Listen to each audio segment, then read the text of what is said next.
Georgia went to a large-scale protest. The reason was the adoption by parliament in the first reading of a scandalous bill similar to the Russian law on foreign agents.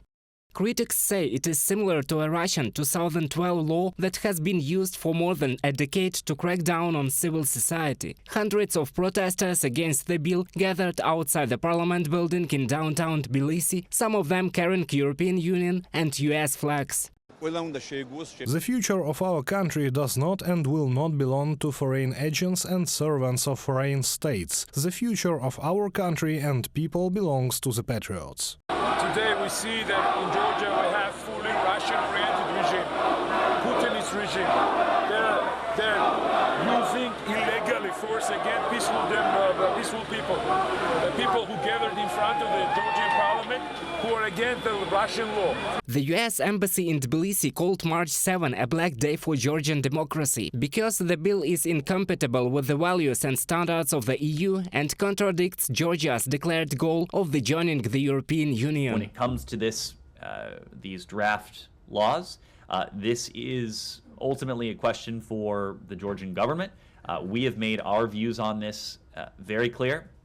We've made those views very clear as a partner to Georgia over the course of decades now, a partner that has helped usher Georgia from its immediate post-independent phase to its consolidation of its democracy, the development of its economy, its aspirations for greater integration in the Euro-Atlantic region. We want to be in a position to continue to do that.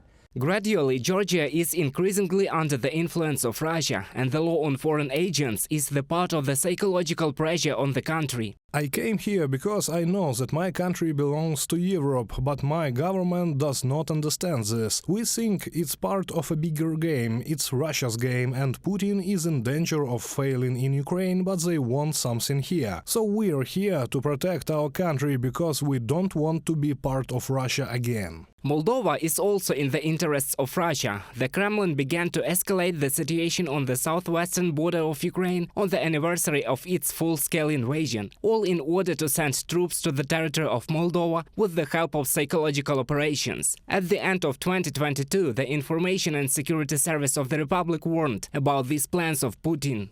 In order to create a connection with the Transnistrian region, which is the territory of the Republic of Moldova, and then we can definitely say that yes, they intend to come here to connect. What will happen next, we can discuss their intentions regarding Chisinau, but this is a real and very high risk. Alexander Mustiata, head of the Information and Security Service of the Republic of Moldova, in an interview with TVR Moldova.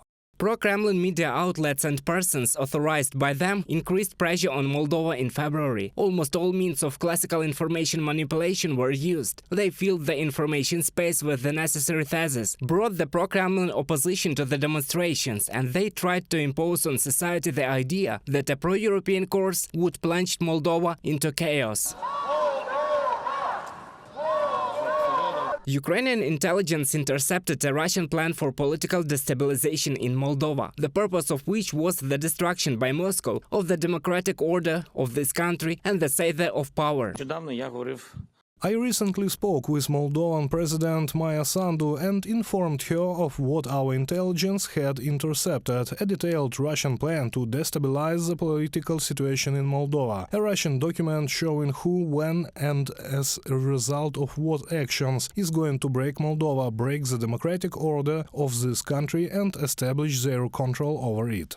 Ukraine is preparing an armed provocation on the border with Transnistria. This statement was made by the Russian Ministry of Defense on February 23, 2023. The Russian military claimed that Kyiv was planning to stage a Russian offensive from the territory of Transnistria. To do this, the armed forces of Ukraine allegedly will change into the uniform of the armed forces of the Russian Federation. The Republic of Moldova is facing unprecedented challenges. On the eve of winter, we had to face the energy blackmail of the Kremlin. Throughout the year, we have had security challenges aimed at creating chaos and destabilizing our region. Some wanted our country to fall so that they could install a puppet government in Chisinau that serves the interests of the Kremlin. The Republic of Moldova remains steadfast, dignified and resolute on its way to the European Union, thanks to the resilience and solidarity of people and the help of friends. In February, anti-government rallies were held in Chisinau. They were organized by a group that calls itself the Movement for the People, with the support of members of the Russia-friendly Shore Party in Moldova.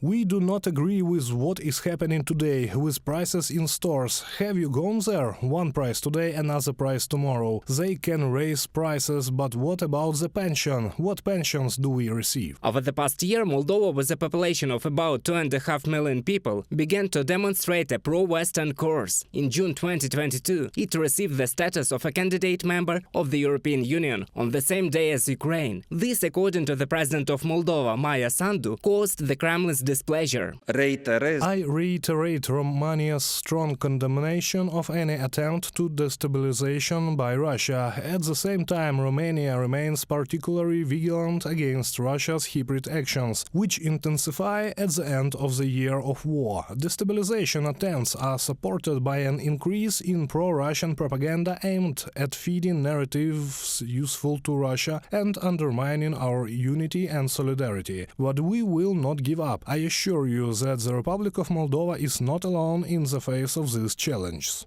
Russia is acting on the model of aggressive behavior that it has already demonstrated on the territory of Georgia, Moldova and Ukraine, says Romanian President Klaus Iohannis. That's why Western partners will continue to support countries that are striving for European democratic values. Reported by Roman Smoler, Natalia Husak, UATV News.